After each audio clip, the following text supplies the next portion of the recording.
the Vice President of the United States, the Honorable Michael R. Pence and Mrs. Karen Pence. Vice President Pence making his way out. You hear that applause there.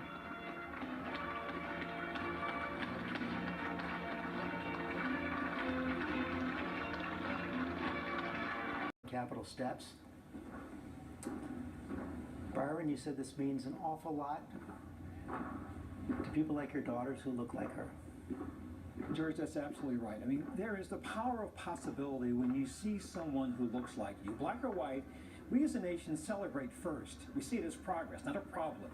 Certainly some in the shadows of America fear diversity, but this day, these images, George, remind us this time. Maria Miller-Lohmeyer, the acting Deputy House Sergeant-at-Arms Kevin Grubbs, and the acting Deputy Senate Sergeant-at-Arms United States Capitol Police Officer Private First Class Eugene O. Goodman.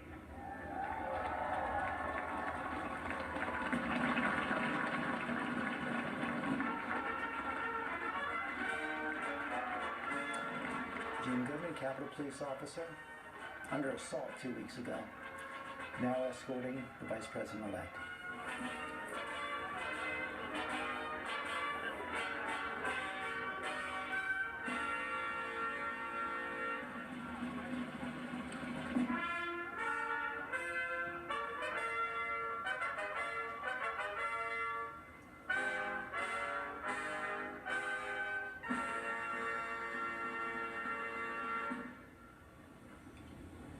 Ladies and gentlemen, the Vice President-elect of the United States, Kamala Devi Harris, and Mr. Douglas Emhoff.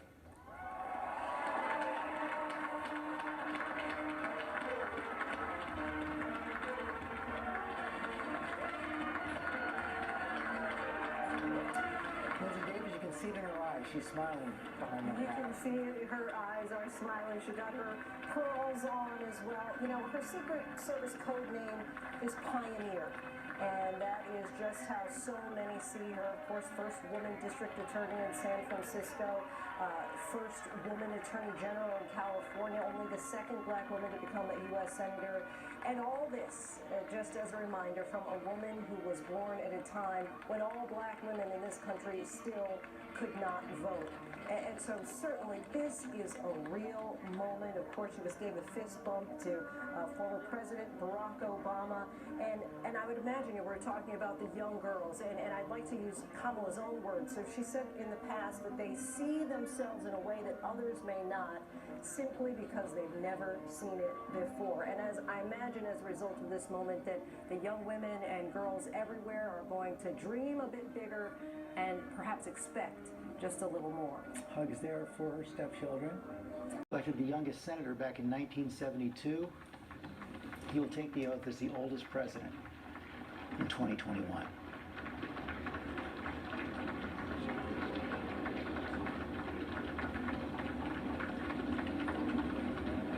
There with Dr. Jill Biden.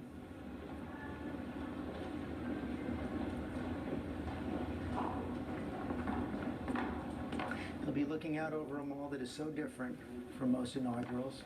As we've been saying, an empty mall, a mall empty of people, filled only with flags. Representing the Americans who can't be there, the Americans we lost over this last year to the pandemic. That is top of his mind, top of his agenda, starting in about 45 minutes from now when he will become President of the United States.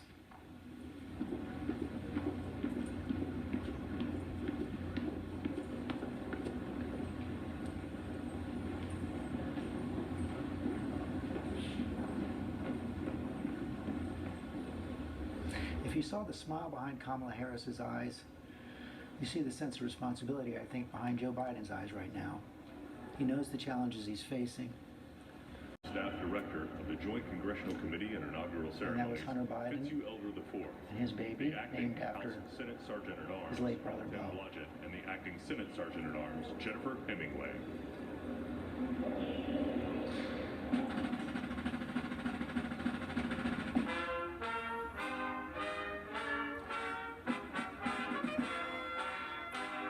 the escort committee, Terry Moran notices this escort committee, everybody from the Sergeant at Arms office is acting. That's, of course, because the Sergeant at Arms were relieved of their duty after the siege of the Capitol. Because of that catastrophe in preparation and support of the law enforcement mission there to protect that Capitol. And as you've hinted, what we're seeing is the reclaiming of that hallowed ground in our country from that violent mob back to the proper representatives of the people's democracy. They said it's our house. No, it's actually all our house, and there's a way to get there. Joseph Robinette Biden Jr. and Dr. Jill Biden.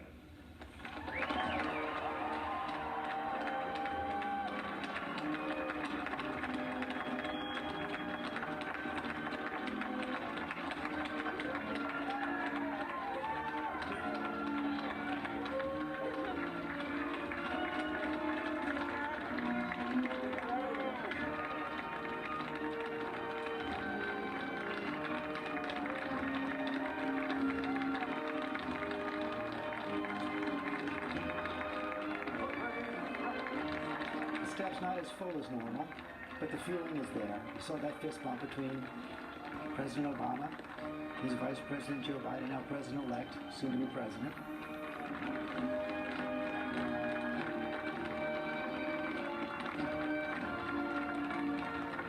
Taking in that moment.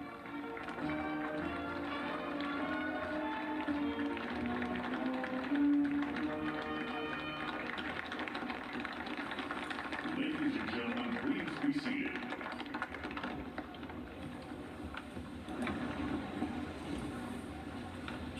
We will now hear from Senator Amy Klobuchar. She will be the first to welcome